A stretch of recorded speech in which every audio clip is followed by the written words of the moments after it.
अब खबर अलीगढ़ से, जहां पर बीएसपी के जिला अध्यक्ष के घर पर पद और पंचायत चुनाव के टिकटों से नाराज होकर कुछ लोगों ने हंगामा किया और तोड़फोड़ कर दी।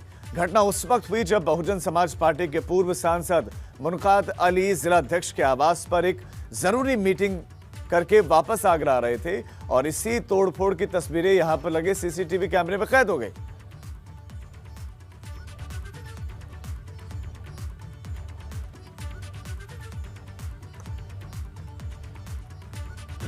बहुजन समाज पार्टी के जिलाध्यक्ष श्री रतनदीप सिंह द्वारा तहरीर दी गई, जिसमें उनके द्वारा आरोप लगाया गया कि 20-25 लोग, जिनमें से 5 को उन्होंने नामजद किया है, ने उनके घर पे आकर भाई के साथ मारपीट की व लूटपाट किया, जान से मारने की धमकी दी और ये बताया कि इनसे जो आगामी चुनाव संबंधी कुछ विवाद चल रहा था, उसी में दबाव बनाने के संबंध में इनके द्वारा ये घटना की गई है।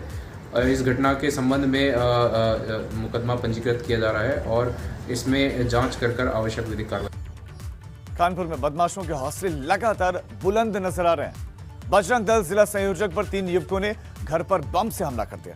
घटनास्थल पर 2 जिंदा बम भी बरामद किया। आप पहले इन तस्वीरों को देखिए और हाथ से फेंके जा रहे इन बमों को देखिए और धमाका भी होता देखिए। बिल्कुल इस सीसीटीवी पर बम फेंका गया है और उसके बाद आप वहां पर धुआं उठते हुए, चिंगारियां उठते हुए देख सकते हैं। बमबाजी की घटना ये सीसीटीवी में कैद हुई। देखिए बम फेंकते हुए 2 जिंदा बम मिले। ये पनकी थाना इलाके के गंगागंज का मामला है। 3 युवकों ने बम फेंके।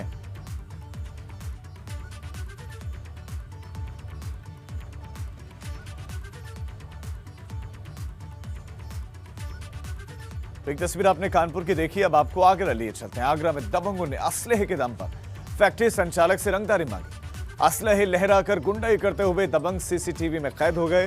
पीड़ित संचालक ने पुलिस से शिकायत की है। मौके पर पहुंची पुलिस ने जांच पड़ताल शुरू कर दी है। ये पूरा का पूरा मामला थाना लोहा मंडी के पुनियापाड़ा का है।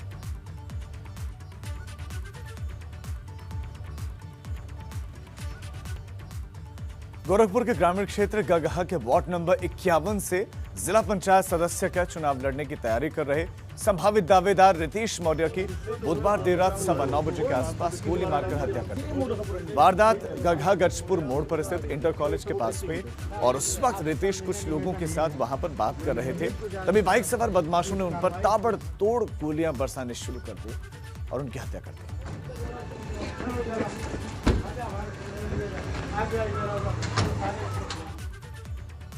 बहराइच में अपराधियों के हौसले बुलंद है, लगातार हौसले बुलंद होते जा रहे हैं। यहां पर जमीनी विवाद में थाना दरगाह इलाके में चांदपुरा चौराहे के पास में एक व्यक्ति ने अपने ही चचेरे भाई की सरेआम चाकुओं से गोदकर हत्या कर दी। बताया जा रहा है कि पारिवारिक जमीन विवाद काफी दिनों से चल रहा है। गंभीर रूप से घायल व्यक्ति को तत्काल सदर अस्पताल बहराइच पहुंचाया गया, जहां पर डॉक्टरों ने उसे मृत घोषित कर दिया। मृतक के भाई का कहना है कि जमीनी विवाद में उसके भाई की सरेआम चौराहे पर हत्या कर दी गई।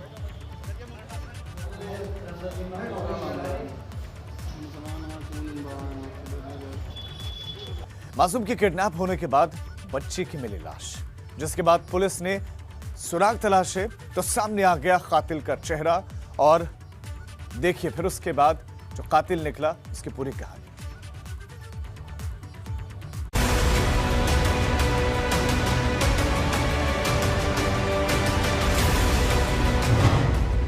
पहले किया मासूम का किडनैप,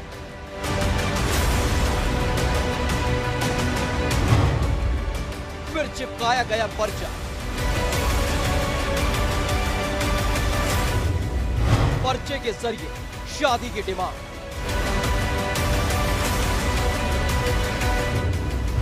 फिर दिया खौफनाक वारदात को अंजाम।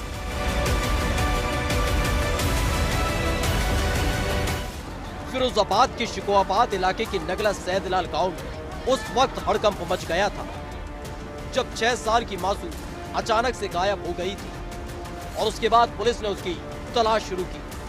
6 साल की मासूम बच्ची को पूरे परिवार ने आसपास ढूंढना शुरू किया, लेकिन तभी उनकी नजर घर के बाहर चिपके एक पर्चे पर पड़ी जो हाथ से लिखा गया था और उस पर्चे को पढ़कर उड़ गए परिवार वालों के होश। दरअसल जो पर्चा घर के बाहर चिपका हुआ था उस पर किसी पवन तोमर का नाम लिखा हुआ था और उसमें मासूम के किडनैप करने की असल वजह को बताया गया था।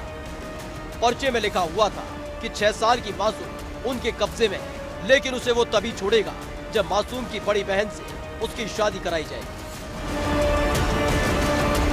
आनन फानन में इस मामले की जानकारी पुलिस को दी गई, जिसके बाद मौके पर पहुंची पुलिस ने मामले की तफ्तीश शुरू की। पुलिस शुरुआत से ही इस मामले को कई अलग अलग एंगल से तलाश रही थी, क्योंकि अमूमन किडनैप करने वाले फिरौती में रकम की डिमांड करते हैं, लेकिन यहाँ किडनैपर ने पैसा नहीं बल्कि मासूम की बड़ी बहन से शादी की डिमांड की थी।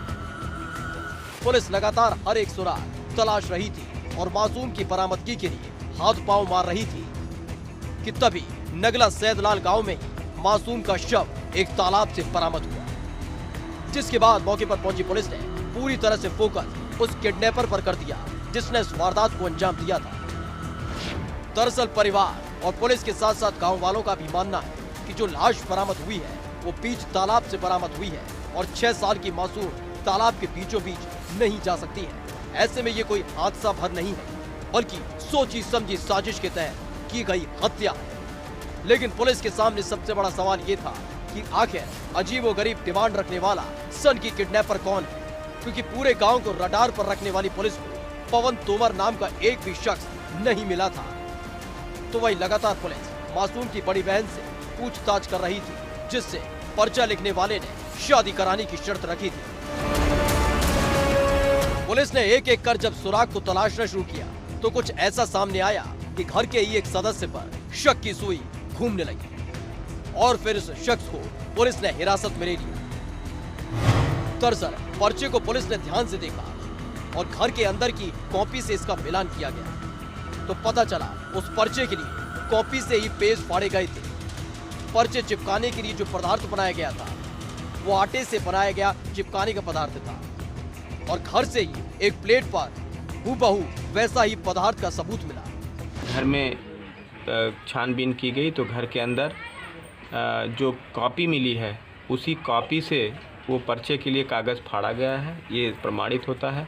जिस लेई से वो चिपका हुआ है पर्चा, वो लेई जो है आटे की लेई, वो भी एक प्लेट में यहाँ पे बरामद हुई है। इसके बाद पुलिस ने लगातार परिवार से पूछताछ शुरू की और फिर शक की सुई घूम गई परिवार के एक ही सदस्य पर। दरअसल पर्चे में बड़ी बहन से शादी की डिमांड का जिक्र था तो पुलिस लगातार उससे ही पूछताछ कर रही थी। साथ ही जब मासूम गायब हुई उस वक्त उसकी बड़ी बहन ही उसके साथ थी। पुलिस को अपनी तफ्तीश में पता चला है कि मासूम और उसकी बड़ी बहन दरअसल सौतेली बहनें हैं और फिर इस पूरे मामले में पुलिस की निगाहें मासूम की सौतेली बड़ी बहन पर टिक गई, जिसके बाद पुलिस ने उसे हिरासत में ले लिया। तो कहीं न कहीं जो सौतेली बड़ी बहन है जिसका नाम सुनीता है, उसके ऊपर परिजन भी शंका कर रहे हैं, पुलिस को भी शुरुआत में शंका है, उसी से गहन पूछताछ की जा रही है। उम्मीद है कि जल्दी ही मामले का खुलासा हो जाएगा। फिलहाल पुलिस ने मासूम की बड़ी बहन को हिरासत में लेकर पूछताछ शुरू कर दी है और जल्द ही पूरे मामले के खुलासे का दावा किया जा रहा है। इसके साथ ही पुलिस को जो सबूत मिले हैं वो भी बड़ी बहन पर शक की पुष्टि करते हैं, लेकिन इस वारदात के बाद से इलाके में दहशत का माहौल है। एबीपी गंगा के लिए फिरोजाबाद।